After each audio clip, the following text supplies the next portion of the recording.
In order to avoid detection and capture, members of transnational criminal organizations and terrorist groups, including so-called foreign terrorist fighters, FTFs, exploit the gaps of weak border infrastructure.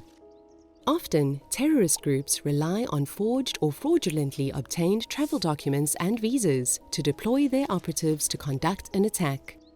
As an alternative, members of transnational criminal organizations and terrorist groups tend to illegally cross porous land borders to traffic small arms and light weapons, SALW, drugs, and human beings.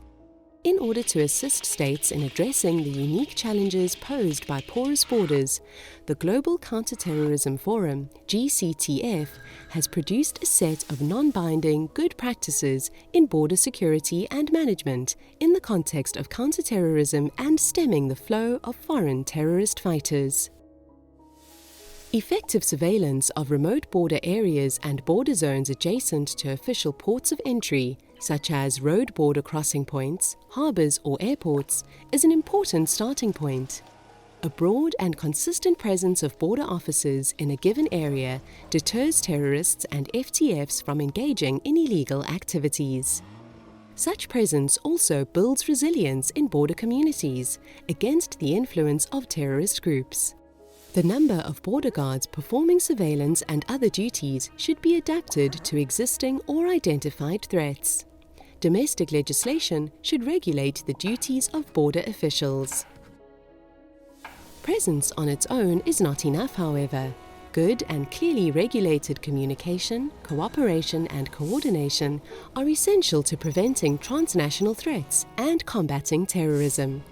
It is essential to develop communication and cooperation among neighbouring border services and relevant law enforcement agencies, and coordinate their activities.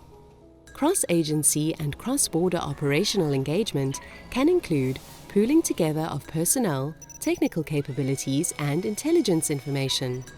For such cooperation to be effective, good command of local languages or any other widely used languages is key.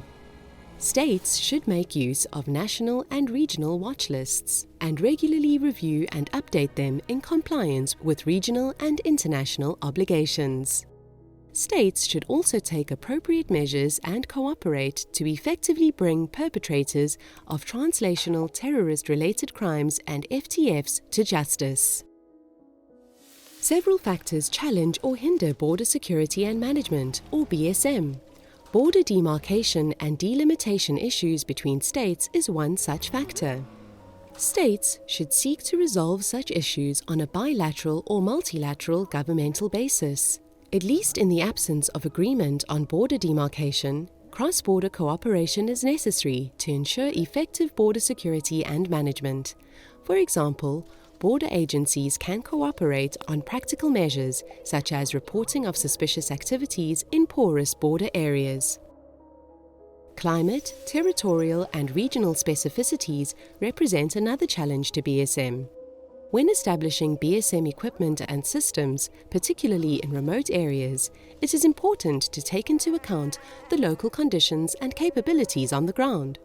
Border law enforcement agencies should connect with local communities and nomads in the area. They can hold vast amounts of intimate knowledge on the area, including knowledge on possible terrorist groups operating in the area, their hiding and meeting places, and other potential security concerns. Trust-building measures are essential in this context.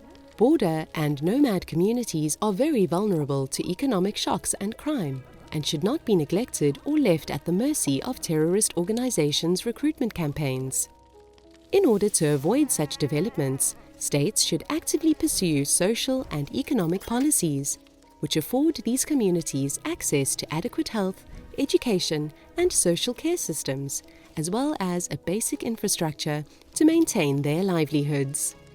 Another important aspect of effective BSM is a focused governmental approach on tackling corruption in some key areas, such as travel documentation, detection of criminal offences, and monitoring of cross-border commerce. Anti-corruption measures such as the provision of specialized training courses, protection of whistleblowers, and developing codes of conduct and ethics should be implemented.